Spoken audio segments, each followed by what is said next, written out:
So hello friends, welcome to my channel जहां हम सीखेंगे कॉमर्स एक बहुत ही मजेदार और आसान तरीके से।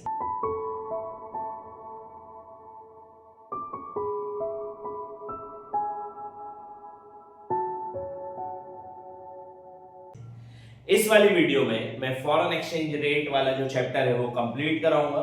बहुत सारे टॉपिक्स हमने इससे पहले वाली वीडियोस में कंप्लीट कर चुके हैं, है ना। अगर आपने वो वीडियो नहीं देखी है तो पहले वो वीडियो देखो, उसके बाद ये वाली देखना और अपन इस फॉरेन एक्सचेंज रेट को कंप्लीट करेंगे। इस वाली वीडियो में मैं आपको बहुत छोटे छोटे 2-3 टॉपिक्स पढ़ाने वाला हूँ कि एक्सचेंज रेट होते कितने प्रकार के हैं और कुछ बेसिक डिफरेंसेस बताऊंगा डेप्रिसिएशन डिवैल्यूएशन में और एप्रिसिएशन रीवैल्यूएशन के बीच में क्या होता है, क्योंकि कई बार इसमें से रिलेटेड कुछ क्वेश्चंस आ जाते हैं। तो चलिए शुरू करते हैं। बात करें type of foreign exchange rate की, तो फॉरेन एक्सचेंज रेट के प्रकार कितने होते हैं। सबसे पहले फॉरेन एक्सचेंज रेट क्या होता है ये अपन ने पहले वीडियो में देख चुके हैं। क्या होता है फॉरेन एक्सचेंज रेट, जल्दी से रिवाइज करो। Foreign exchange rate is a rate at which हमारी domestic currency is exchange with the foreign currency. हमारे यहाँ की जो डोमेस्टिक करेंसी है वो फॉरेन करेंसी से जिस रेट पर एक्सचेंज होती है उसको अपन बोलते हैं फॉरेन एक्सचेंज रेट। फिर फॉरेन एक्सचेंज मार्केट क्या होता है, जिस जगह पर जिस मार्केट में वो एक्सचेंज करी जाती है that is known as foreign exchange market, है ना। मार्केट इन द सेंस ऐसा सब्जी मार्केट वाला मार्केट नहीं है। मार्केट का मतलब है कि जिस भी जगह पर हो सकता है, वो कोई बैंक हो सकता है, कोई डीलर हो, कुछ भी हो सकता है वो फॉरेन एक्सचेंज मार्केट, ठीक है। तो this is known as foreign exchange rate and market. अब ये जो फॉरेन एक्सचेंज रेट होते हैं सर, ये क्या सिर्फ इन्फ्लुएंस होते हैं on the basis of demand and supply पर, या जो क्या बोलते हैं आउटसाइडर्स चीजों पर ही डिपेंड होते हैं क्या? ऐसा बिल्कुल नहीं है, ठीक है।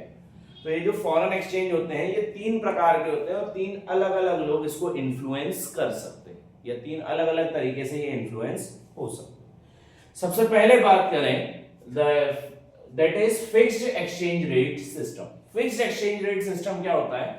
एक ऐसा एक्सचेंज रेट सिस्टम जहां पर हमारी करेंसी फिक्स कर दी गई है with the help of government and RBI.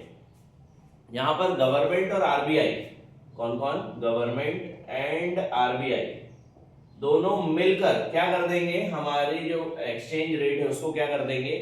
Fix कर देंगे। That is known as fixed exchange rate system. Fix exchange rate system आपको बेसिकली एक एग्जांपल के तौर पर अगर समझना हो तो ऐसे समझ सकते हो कि जैसे 50 रुपए का $1 है, तो 50 रुपए का अगर $1 है और ये फिक्स एक्सचेंज रेट सिस्टम पे काम कर रहा है, मतलब वो हमेशा ही 50 रुपए का $1 होगा, भले ही मेरी इकोनॉमी ग्रो कर रही हो या नीचे जा रही हो, डजंट मैटर, ठीक है।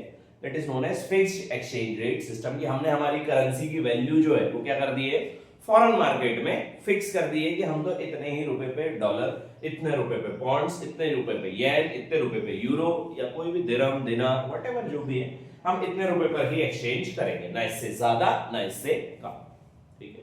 इसके कई सारे फायदे होते हैं।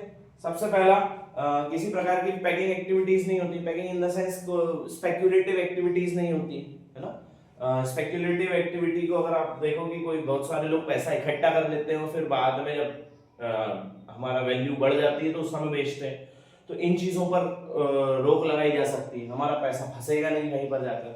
दूसरी चीज, अगर कोई इकोनॉमी है जो कि डिप्लीट होती जा रही है, गिरती जा रही है, उस समय पर फिक्स्ड एक्सचेंज रेट सिस्टम ज्यादा कारगर होता है। क्यों होता है? क्योंकि अगर गिरती जा रही है तो हमारी वैल्यू भी गिरती जाएगी, बट अगर हमने फिक्स कर दी है वैल्यू देन वो नीचे नहीं जाएगी, भले ही हमारी इकोनॉमी नीचे जाती है, ठीक है।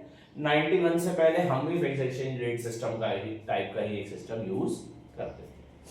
सो that is known as fixed exchange rate system. Fixed exchange rate system क्या होता है? एक ऐसा सिस्टम जहां पर जो वैल्यू है हमारे, जो भी हमारी करेंसी है उसकी जो वैल्यू है वो क्या कर दी गई है, फिक्स कर दी गई है गवर्नमेंट या आरबीआई के द्वारा। That is known as fixed exchange rate system. Second is flexible exchange rate system. Flexible exchange rate system क्या होता है? जहां पर जो एक्सचेंज रेट है वो फ्लेक्सिबल होता है, वो टोटली इन्फ्लुएंस होता है over the demand and supply of our currency.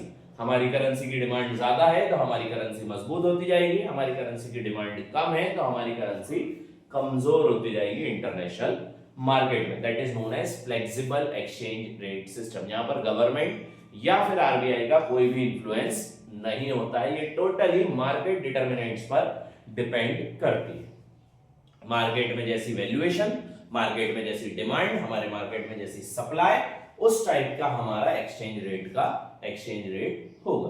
That is known as floating flexible exchange rate system. हमारे इंडिया आज के समय में flexible exchange rate system follow कर रहा है ना। हमारी करेंसी की वैल्यू या हमारी करेंसी की डिमांड बाहर देशों में ज्यादा नहीं है, इसलिए हमारी करेंसी क्या होती जा रही है, कमजोर होती जा रही है दिन प्रतिदिन। एक समय था जब मैं पहली बार मतलब मैंने ये चीजें पढ़ी थी, when I was in 11th and 12th, सो उस समय पर अराउंड 45-50 रुपीस का $1 हुआ करता था। आज के समय में 90-95 रुपीस का $1 हो गया।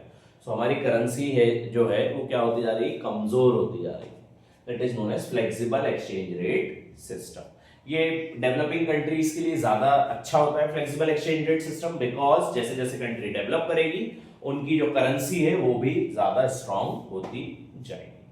तो that is known as flexible exchange rate system. Last one is floating exchange rate system. Floating exchange rate system क्या होता है, एक ऐसा एक्सचेंज रेट सिस्टम या एक ऐसे प्रकार का सिस्टम जहां पर जो फॉरेन एक्सचेंज है वो फिक्स भी करा जाता है सेंट्रल गवर्नमेंट या आरबीआई के द्वारा, और साथ में मार्केट डिटर्मिनेंट भी उसको इन्फ्लुएंस करते हैं। मतलब दोनों प्रकार की चीजें, इन दोनों का मिक्सचर आप मान लो, फ्लेक्सिबल और फिक्स्ड का अगर आप मिक्स मानोगे, that is known as floating exchange rate system.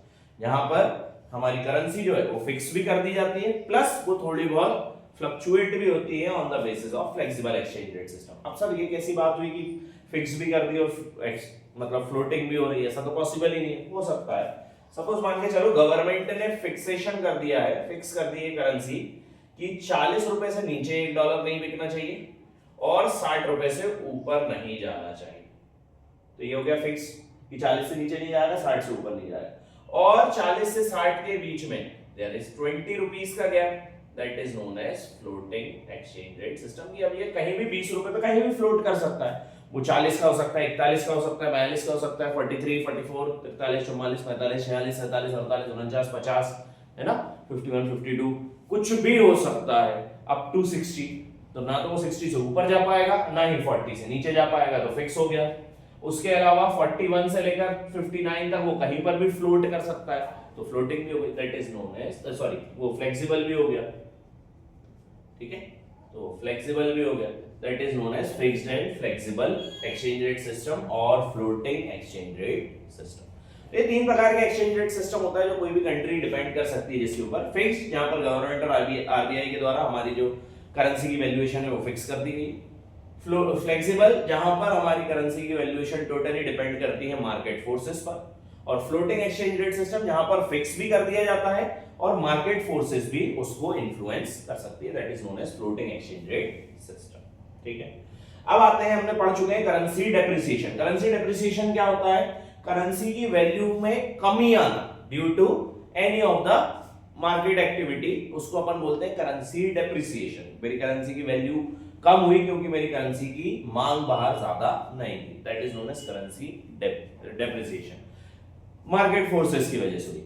जान करके गवर्नमेंट के द्वारा अगर कम करी जा रही है, that is known as devaluation. यही फर्क होता है डेप्रिसिएशन और डीवैल्यूएशन। अगर मार्केट फोर्सेस से कम हो रही है वैल्यू, हमारी करेंसी की वैल्यू मार्केट फोर्सेस से कम हो रही है तो डेप्रिसिएशन, और हम खुद अगर कम कर रहे हैं तो डीवैल्यूएशन। ऐसे ही अगर मार्केट फोर्सेस की वजह से हमारी करेंसी की वैल्यू बढ़ रही है, एप्रिसिएशन, और हम स्वयं बढ़ा रहे हैं तो रीवैल्यूएशन। तो that is the basic difference between depreciation and devaluation, appreciation and revaluation. ये एक छोटा सा स्टार वाला टॉपिक है, बहुत ही इंपॉर्टेंट टॉपिक है ना। इसको आप अच्छे से पढ़ के जाना खासकर, है ना। डेप्रिसिएशन क्या होता है, डेप्रिसिएशन होता है मार्केट फोर्सेस की वजह से, इंपोर्ट एक्सपोर्ट, है ना, डिमांड सप्लाई, कुछ भी हो सकता है। मार्केट फोर्सेस की वजह से अगर मेरी करेंसी की वैल्यू में कमी आ रही है, डेप्रिसिएशन।